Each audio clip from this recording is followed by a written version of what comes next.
London, the members of the Golden Dawn became increasingly unsatisfied with Mather's leadership and his growing friendship with Crowley. They were tired of relying on Mathers to contact the secret chiefs, the ancient cosmic authorities, to dictate the order of the universe.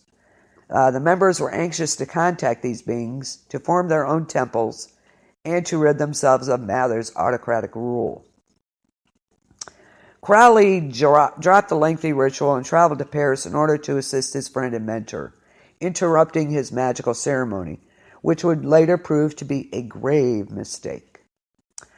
Shortly after Crowley left Paris, the locals began to murmur about the dark black clouds hanging in the skies around the Boleskine house, and many of the residents going far out of their way to avoid traveling near the building. And upon his return, Crowley immediately felt the changes in his estate, and even his protege had fled the property while he was gone.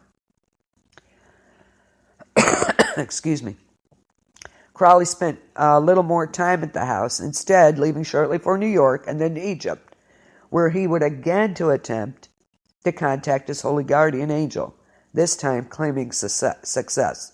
The Boleskine house then changed hands many times, all the various owners all reporting strings of terrible luck. One prominent owner, British film star George Sanders, 1947, yes, absolutely. George Sanders owned this house. He sought to build a pig farm on the property. The venture failed. His partner was sent to jail, and the animals starved to death. Another owner, a retired Army major, committed suicide in the house. One of his former housekeepers describes the scene. When I came up and went into the front door, there was this little bone at the front door, and they had this little doggy, Pickywig was his name. And I said, "Where did you get that, Pickywig?" Because they had this huge fridge, and there was nothing in it. I took the bone and I just threw it. I went to look, and there the Army major was, in front of the big mirror, and his head off. So I was scared, so scared I did run quite a distance, and I said, "The major shot himself." And she told the detectives, and they said the bone was of his skull. This kind of stuff went on for years, leading believers of the mystical and the occult to believe the house had become a sort of portal. Do you believe the Boleskine house could be a portal? Hi, Jasmine. Could the house be a portal? What do you think, Michelle?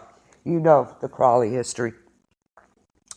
The unfinished ceremony, leaving an open gateway to worlds unknown, spreading the activity from beyond the confines of the house itself and into the surrounding area. Yeah, that was gross, wasn't it?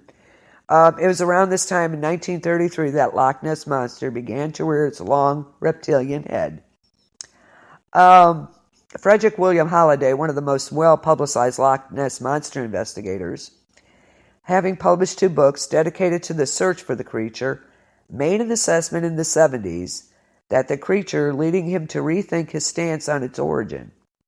Instead, Holliday postulated that the creature's apparent self-concealing phenomena was evidence that it could possibly be related to the aftermath of Crowley's preternatural mess-up. No, but he was doing that ceremony. Yeah, he did say, talk about mental issues, yeah, but anyway. No, I don't think it started as one either. He bought the house to have the seclusion he needed for his ritual, but he kept leaving before finishing it, so in essence, he left the gate wide open.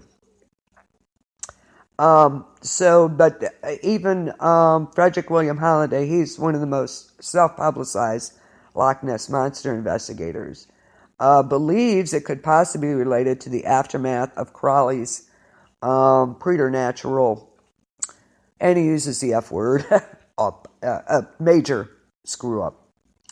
The first recorded appearance of the Loch Ness Monster coincides with the beginning of the end of Crowley's legacy. In 1934, Crowley was declared bankrupt after attempting to sue an artist who called him a black magician. Addressing the jury, the judge said that in all his years in law, He had never heard such dreadful, horrible, blasphemous, and abominable stuff as that which had been produced by the man, Crowley, who describes himself as the greatest living poet.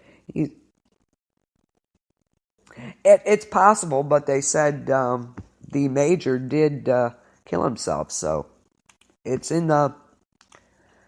there's a police report on it, so I don't know.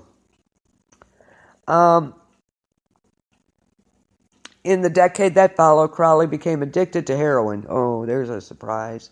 And died of respiratory infection at the age of 72. The legacy he left, the paranormal happenings at the house, did not cease after Crowley's death.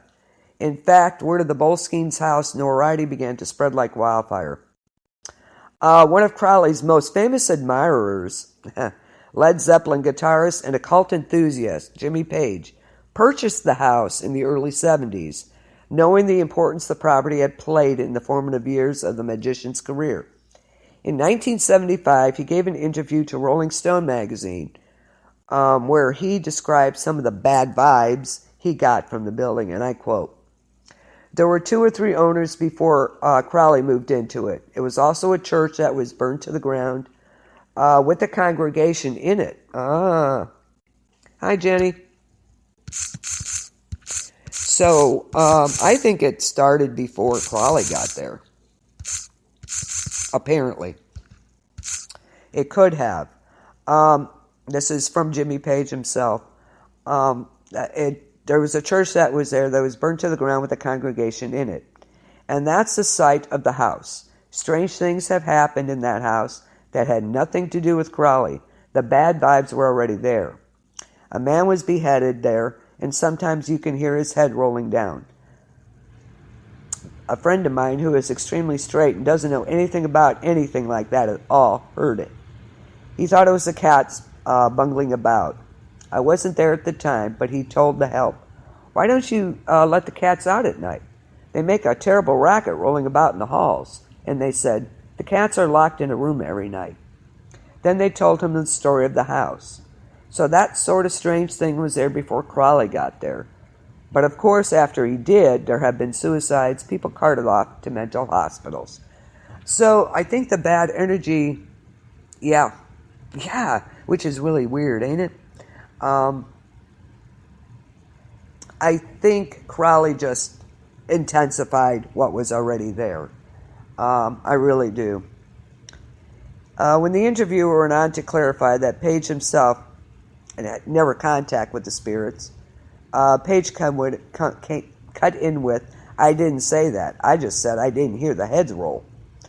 And he went on to tell that he preferred not to discuss the issue further. He never actually resided in the building for long periods of time. Page instead had it lived in by a longtime school friend by the name of Malcolm Dent. And Malcolm describes the living situation as constant and definite feeling of a strong presence trying to get into you. Malcolm lived and raised a family in the house while simultaneously ignoring much of the strange activity and fending off the weirder groups of Crowley devotees. Jimmy Page sold the house in 1992, and it was for a time used as a bed and breakfast. Either the strange occurrences have since settled, or the latest batch of property owners have been decidedly quiet about the activity. Likewise, the sightings of Loch Ness have dwindled to very few since its heydays in the 1900s. But what if, as Halliday thought, that the monsters in the loch was a different kind of monster completely? Could the legendary creature have been a consequence of Crowley's fail to properly end the ritual he had started? And further, what became of the Boleskine house and its mystical energies? What do you think? Okay, Michelle, what?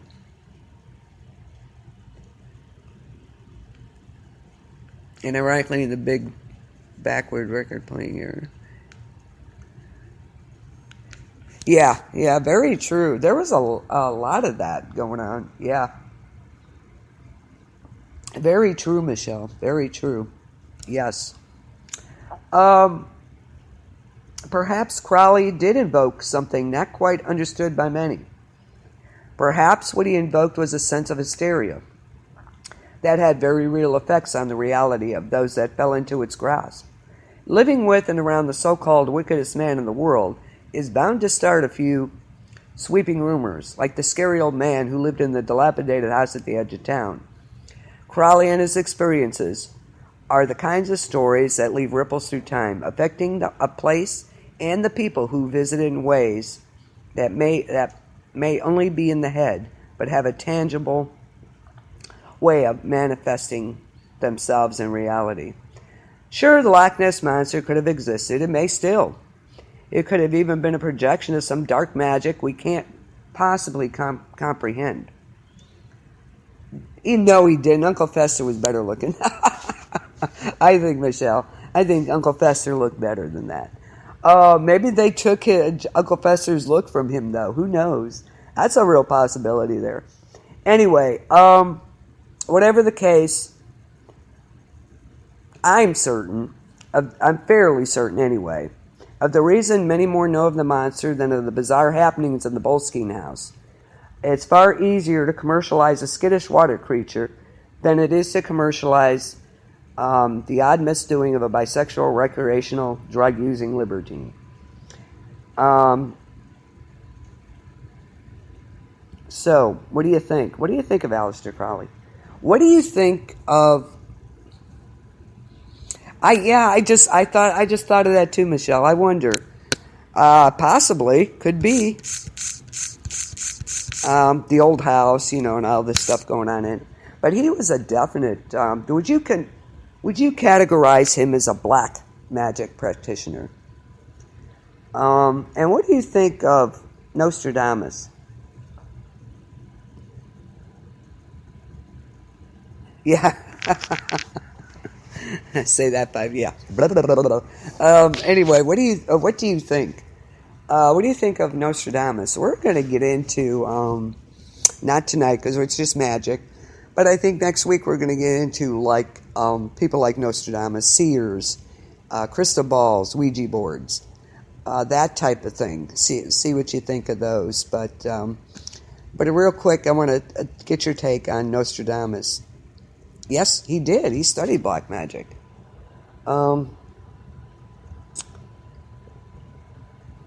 So, yeah, they say because of him not finishing the ritual, he kept leaving.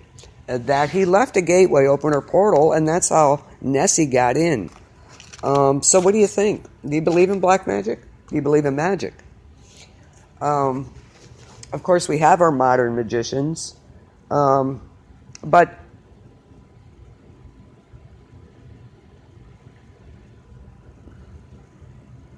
yep, he did. You got Chris Angel. David Copperfield, of course. Teller. Lance Burton. Harry Blackstone, of course.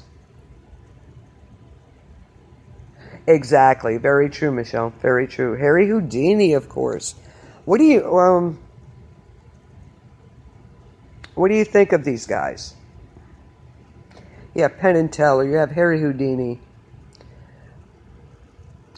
Yes and no.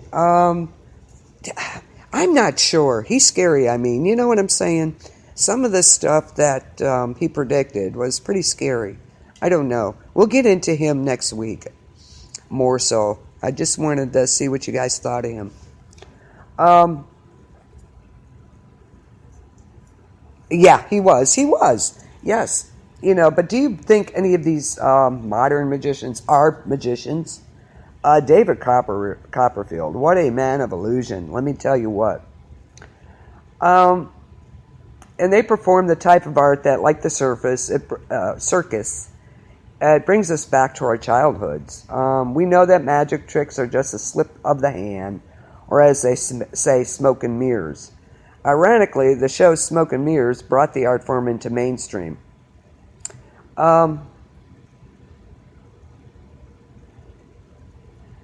What do you think? Houdini was, but he was a good one, wasn't he?